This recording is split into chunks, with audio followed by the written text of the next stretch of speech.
माझ्या कर्तव्याला आणि धर्माला प्राधान्य देत तुम्हाला वैतागासाठी उद्देश माझा एकच, राम आणि लक्ष्मणाला पकडून लंका विभागणी हजर करेल. राम लक्ष्मणाला बंदिवान करून लंकेमध्ये हजर करणार आहात. पण या वादाला, या वैराग्याला खरी सुरुवात कोणी केली? मी केली. पण कोणी शबराला सेवक का केलास? पटवून देणं पुढे कर. या प्रश्नाचं उत्तर दे म्हणजे तुला पटवून दे. शबराला शेवटी कसा केला? म्हणजे प्रश्न माझ्याकडे सोडला. काय दुसऱ्याच्या अधिकाराचं ते असतं, ते दुसऱ्याच्या अधिकाराचं स्वतः हस्तगत करण्यासाठी पुढे सरकवणारे अनेक नवऱ्या विश्वासवर असले तर त्यांच्यामुळे बरीच संकट निर्माण होतात. शबराचा शेवट कसा केला हा प्रश्न माझ्याकडे तू सोडला. मालिकमन सुरू असताना तुझ्या हाती आलेला दुर्गत होतो.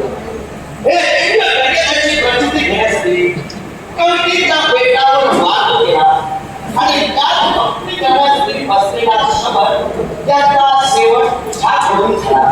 मला तुझ्याकडून ऐकायचं आहे, शबराचा शेवट तो केला त्यानं काय तुझा अपराध केला होता म्हणून त्याचा शेवट झाला? उत्तर तुझ्या प्रश्नातच आहे.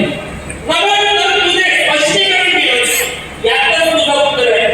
तू म्हणालास की मी मारत असताना एक दिवस घडलं माझ्या हाती आलं आणि याचा भाग मी त्या बेटावर केला हेच ते तुझ्या मुखात शकतो.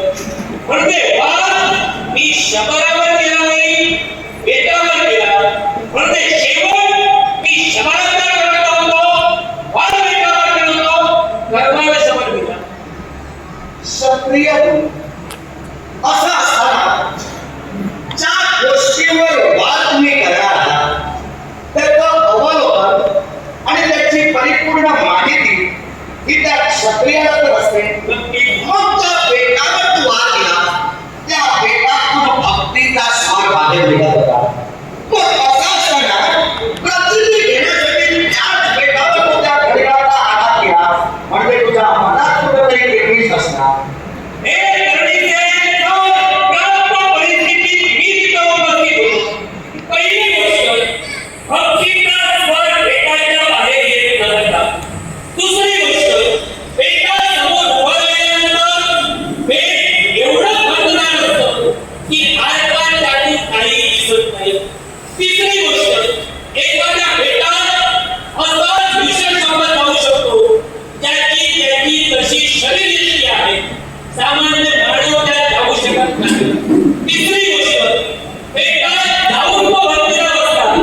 भक्तीला बसल्यानंतर त्याच्या भोवती बेट तयार झाले तेव्हा भक्तीला बसणाऱ्याचा दोष, माझा दोष होय. जे काही तू बोलला त्यातील एकही शब्द मला पटणारा नाही. पटवून तू सांग. याच्या मनाशी कारण आहे. मी तुला काय स्पष्ट करून सांगायचा प्रयत्न करत होतो. ज्या ठिकाणी शबर भक्तीला बसला होता त्या बसलेल्या ठिकाणी वेळ निर्माण झालं. पण ते वेळ भक्तीचा कालावधी होईपर्यंत एवढं गुणगान झालं ज्या कारणानं आज शबर बसलेला आहे हे तुला समजत नव्हतं. पण आज शबर भक्ती करतोय त्याची प्रचिती ही त्याची मातामध्ये शूर्पणखा घेत होती. ती कशी तर त्या बेटातून तो स्वर येत होता. त्यानुसार आज भक्तीला असलेला शबर हा सुगम आहे, ध्यानात निमग्न आहे, आपल्या इच्छितासाठी तो कार्यतत्पर आहे याची कल्पना त्या शूर्पणखेला म्हणजे माझ्या आज्ञेला होत होती. आणि त्यानुसार त्या शबराच्या भेटीसाठी प्रत्येक भाषा घेणारी शूर्पणखा म्हणजे माझी आज्ञा आपल्या मनाचं समाधान करून घेत होती. दुसरी गोष्ट, प्रश्न काय होता आणि मूळ काय होतं या प्रकरणातील खरी कीड तो सगळी काय म्हणतं, कारण ज्या बेटावर तू वाद केला, वाद करण्याचा लक्षपूर्वक केला असतास तर शबराचा शेवट झाला नसता. शबराचा शेवट झाला नसता तर आज तुला मला याच्यासाठी असं आपण आठवत नसतं. आणि म्हणून या प्रकरणाला खरा जबाबदार मी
म्हणतात की सीतेला कोणत्या पद्धतीने गावलं?